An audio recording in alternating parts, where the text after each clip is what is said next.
Hi everyone, welcome to my channel. My name is Lisa and today I am going to be sharing my January paycheck number 2 budget. This is for January the 17th through the 30th. I am currently using the Budget Mom's Budget by Paycheck Workbook, and the stickers that are in my planner are from VanLilysStickers.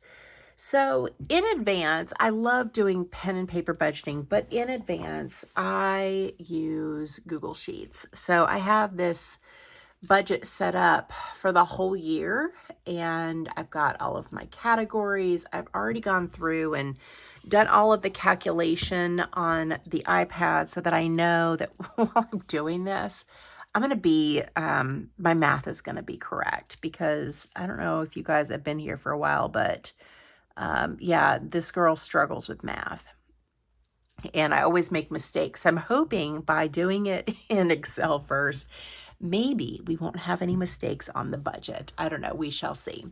Okay, well, I'm going to go ahead and zoom you in. We're starting up here in the top right-hand corner, top left-hand corner where it says inflow. So this is my income for these 2 weeks. Now, I think I might have made a boo-boo.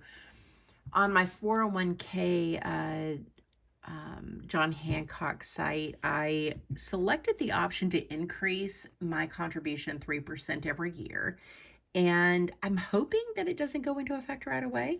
I was thinking that it was July, but I'm hoping it won't go into effect now, because if not, this budget is not going to be correct. So as of now, my income is $19.53. During these 2 weeks, I will also, before it happens actually, but not today, I'll know what my rollover amount is. So we're going to put 0. So that's $19.53 in income. And then we have fixed expenses. So I have a few fixed expenses, not many. The first is the joint account. So if you're new here, my daughter and I purchased a home in 2024, and we each contribute money into a joint account that pays for all of our housing expenses. So you won't see anything on this budget for like mortgage or utilities, anything like that. I do a separate video for our joint account. So this is what we've got going on for the whole month of January. So this is just my budget. So for this check, I'm going to contribute $785 towards our joint expenses.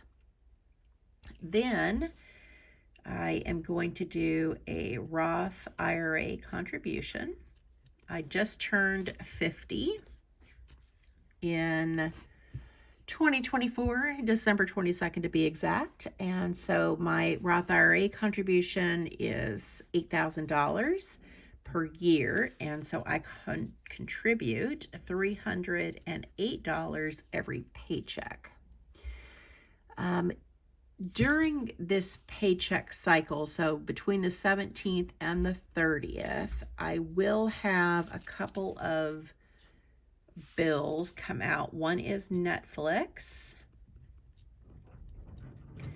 and Netflix is going to come out on I think it's the 21st, and that is $26. And then I have Google storage. I have a terabyte of storage. That should come out on the 22nd or roundabout. And that is $10. Yes, it's $9.99. Netflix is $25 and some change, but I round it up. Then I have my sticker subscription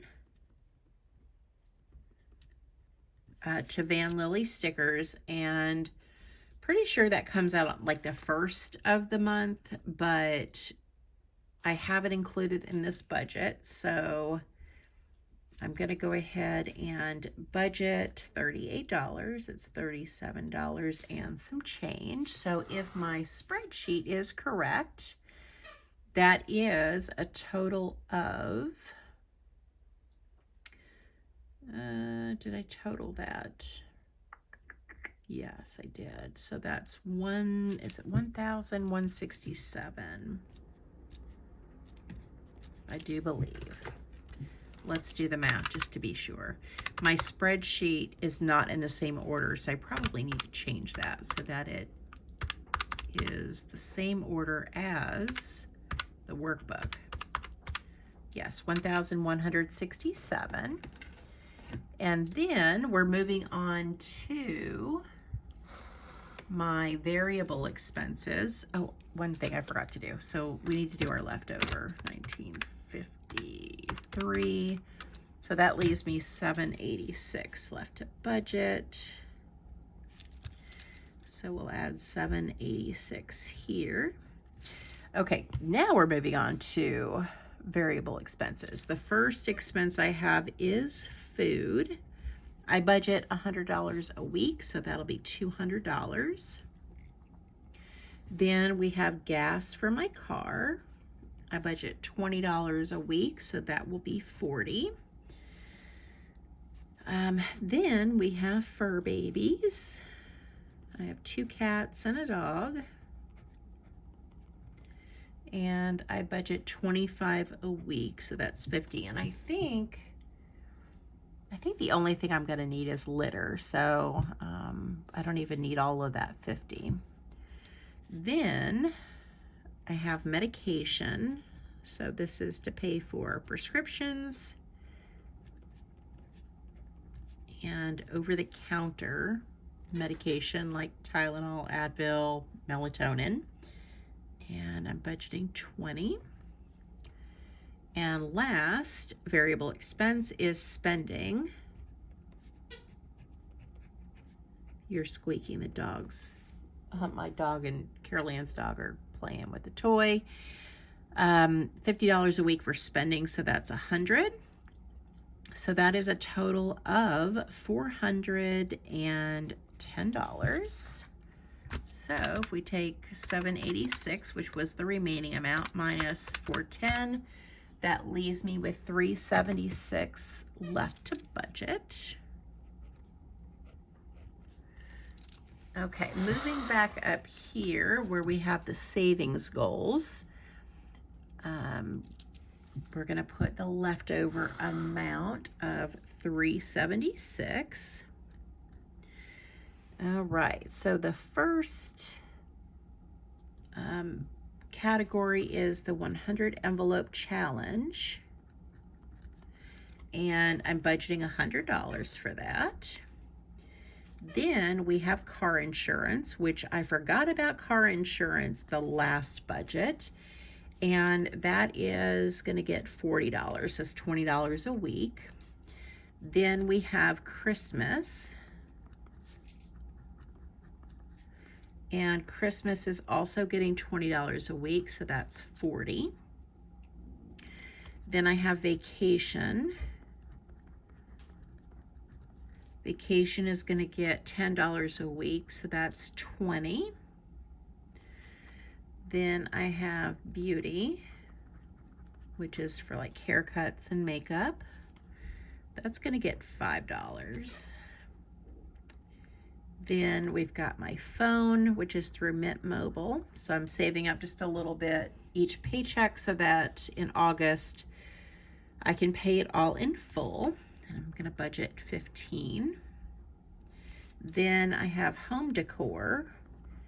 And because I had to add car insurance into my budget, I had to reduce some of my categories to make sure that I had enough in the budget for car insurance, and decor was one of those categories that took a hit. So now we're just going to budget $5. I think it was 10. Then I've got gifts. This is for Mother's Day, Father's Day, and birthdays. I'm budgeting $25. And then clothing. Yeah, clothing is next. Is gonna get $10. Then I've got car maintenance. I have a 2014 Kia Soul. It is paid for. I don't have a car payment, so you don't see car payment in my budget. That is going to get 20 a week, which is 40. That's one of those categories that cannot get cut. I've got to be able to, you know, save up money for oil changes and maintenance and all that kind of good stuff. Then we've got taxes and tags for my car. I'm in Central Arkansas, and because my car is so old, the taxes and tags are cheap. So I'm budgeting $10. Then I've got AAA, and this is for my yearly membership. So I have my house insurance and my car insurance through AAA. And in order to have those things through AAA, I have to be a AAA member. So this is a non-negotiable, and that is going to get $10. House maintenance. Now this is another one that took a hit. So my daughter and I are already saving in a joint account for house maintenance. So out of this $785, $93 of that is going to savings. So technically I don't even need a house maintenance category, but I do want to replace the flooring eventually. And because the cost of that is going to be so high, I'll probably just end up doing the 100 envelope challenge for that again at some point. So house maintenance maybe will be for little things, like little things that need to be replaced. And I'm just going to budget $5 just to have something in there. It's not about what might happen and what that total cost would be. It's more for me about just getting in the habit of adding a little bit every single paycheck. It'll add up. We are in a brand new construction home, knock on wood, that we won't have any maintenance issues for quite some time, and anything that we do have should be able to be covered by our joint account. So this is just like my extra little fund, and I may even rename this to something else. Who knows? Okay, next is stock up.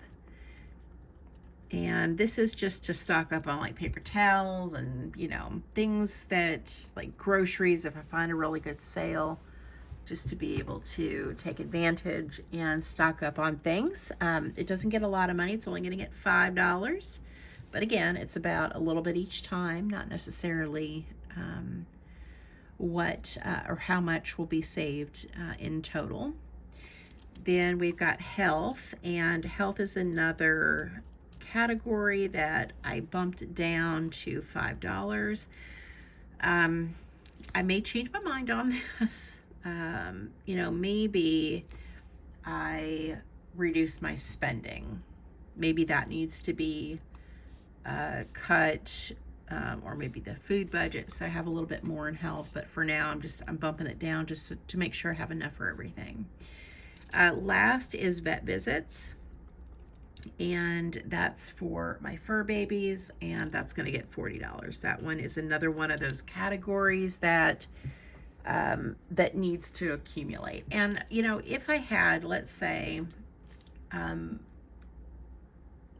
don't know, maybe I have a car expense and I don't have much in that envelope, I would clear out all of my envelopes to pay for anything that comes up to keep myself from going into debt. So, you know, let's say health. Let's say I have a $250 copay because I had to go to the emergency room for some reason.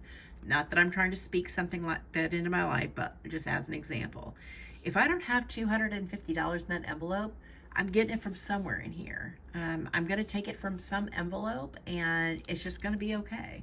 So I'm not so much worried about any one envelope, like not, how can I say it? It's not allocating the right amount in each envelope. It's about having a category for everything and saving a little bit each time I'm paid. Hopefully that makes sense. So the total is $375. I know that because my spreadsheet tells me so. And that leaves me with $1. That's okay. I do have a little bit of a buffer in my checking account, so, you know, I'm not really worried about not having a lot to roll over. So that is everything, I think, for this video. Let me know in the comments what you think about my plan for my sinking funds and what I reduced to make sure that I have enough in my line items for my car insurance. I always love to hear your constructive feedback in the comments section. All right, guys, that is everything from me. Thank you so much for watching. Thank you for supporting my channel, and I hope you guys have a great day or night wherever you're at. Bye.